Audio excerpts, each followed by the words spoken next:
কাজ কাম যে পরিমাণে ধরছি এই কাজ কমপ্লিট করতে পারবো না টাকার কারণে আটকে যাবে কাজ? আল্লাহ মাহবুদই ভালো জানে। আসসালামু আলাইকুম। ওয়ালাইকুম সালাম। কেমন আছেন হুজুর? আলহামদুলিল্লাহ। ওদের তো দুইজনকে পাঠাইছি কালেকশনের জন্য, দেখি কি করে কালেকশন। দোয়া করেন যেন কালেকশন ভালো হয়। দোয়া তো করি যে আল্লাহ পাক যেন টাকার ব্যবস্থা করে দেয়, কারণ এত বড় কাজ টাকারও দরকার, আমারও হুজুরদের বেতন দেওয়ার দরকার, নিজেরও বেতন নাই। কারণ আল্লাহর কাছে দোয়া করে, আর কালেকশন কত দিয়ে কি হয় এটা আমার জানাই ওখানে।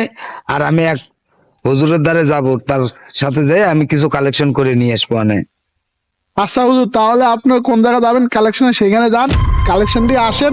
জুমার সময় হয়ে গেছে, আমি তো আজান দিতে যাব। আর ওরা আসুক, ওরা তো আজানের সময় কইছি চলে আসতে, ওরা আসুক, আসলে এটা কালেকশন ওঠে সেটা আপনারা জানাতে পারেন। ঠিক আছে হুজুর, তাহলে গেলাম তুমি আমি। এটা করো আর আমি দেখতেছি। আচ্ছা ঠিক আছে, আসসালামু আচ্ছা আলাইকুম। চল।